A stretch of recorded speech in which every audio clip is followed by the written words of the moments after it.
warahmatullahi wabarakatuh. Halo adik-adik Sobat Tawaf, bagaimana kabar kalian hari ini? Semoga selalu dalam keadaan baik dan sehat ya. Alhamdulillah, berjumpa kembali dengan Kak Ella di channel Edukasi Tawaf. Oh iya adik-adik, dalam setiap kehidupan kita pasti kita mempunyai kebutuhan.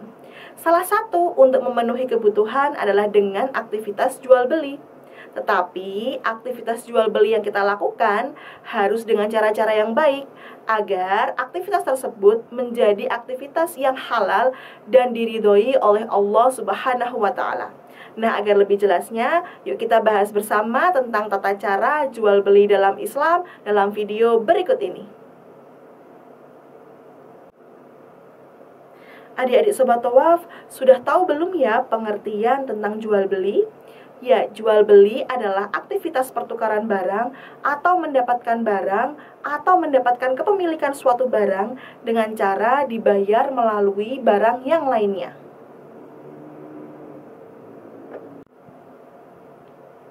Adik-adik Sobat Tawaf, hukum jual beli dalam Islam adalah mubah, sehingga jika dikerjakan atau jika tidak dikerjakan tidak mendapatkan pahala atau tidak mendapatkan dosa. Tetapi hukum jual beli bisa berubah menjadi wajib, sunnah, makruh, bahkan haram sesuai dengan situasi dan kondisinya. Mengapa ya hukum jual beli bisa berubah?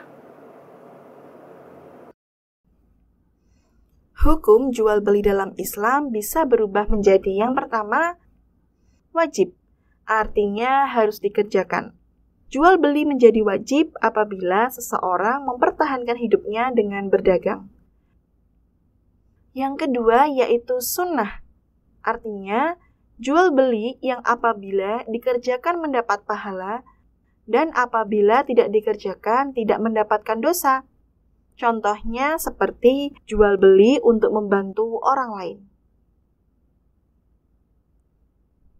Yang ketiga yaitu makruh, artinya jual beli yang apabila dikerjakan tidak mendapatkan pahala dan apabila ditinggalkan maka akan mendapatkan pahala. Yang keempat, haram, artinya tidak boleh dikerjakan karena jika dikerjakan maka akan mendapatkan dosa. Hukum ini berlaku apabila jual beli dilakukan tidak memenuhi rukun dan syarat jual beli. Misalnya seperti jual beli yang diharamkan oleh agama Islam.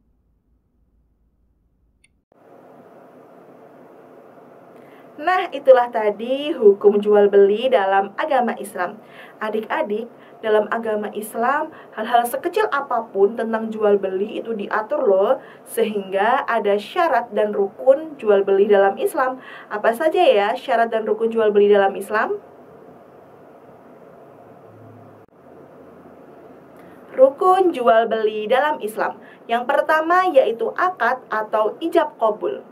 Ijab artinya pernyataan dari penjual dan qabul artinya pernyataan atau persetujuan dari pembeli. Sehingga ijab qabul adalah kesepakatan antara penjual dan pembeli.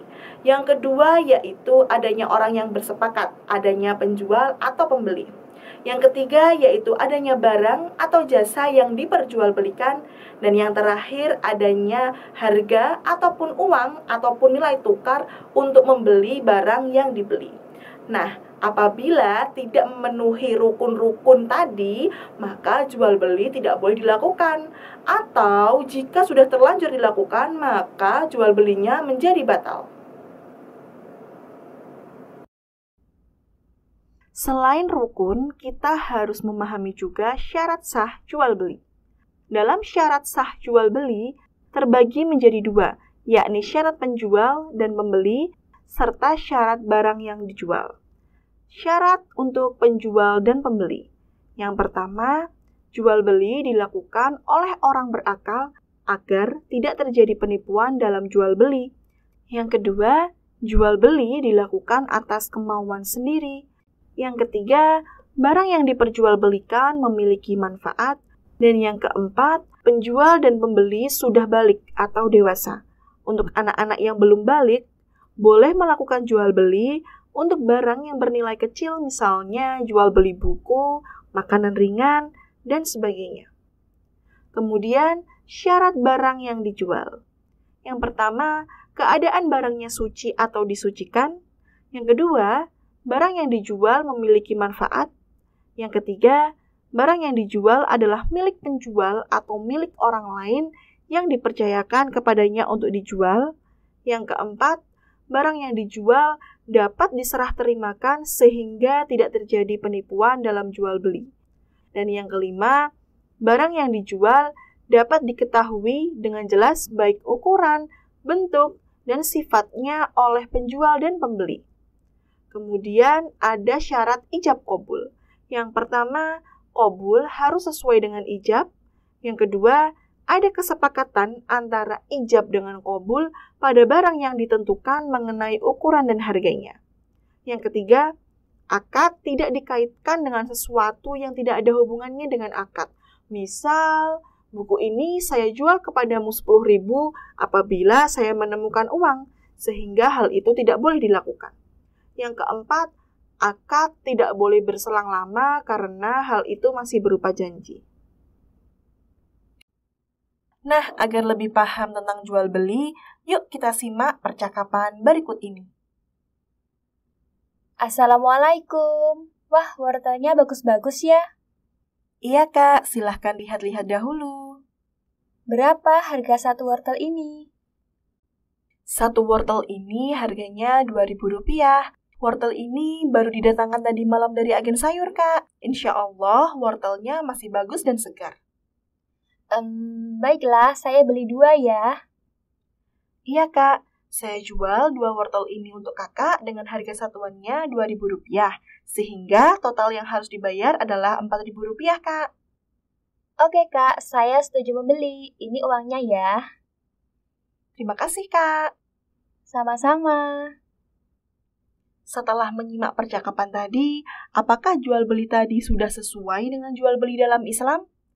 Dari percakapan tadi, kita bisa mengetahui bahwa jual beli yang dilaksanakan sudah sesuai dengan rukun, syarat, dan ijab qabul dalam aturan Islam.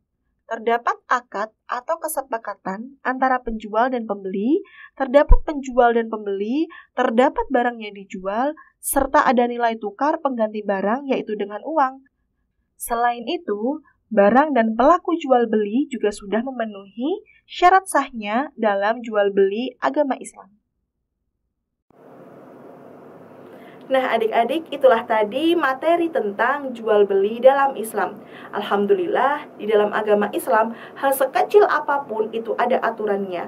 Sehingga apapun yang kita lakukan akan mendapatkan pahala dan mendapatkan manfaat apabila sesuai dengan aturan-aturan yang telah Allah tetapkan.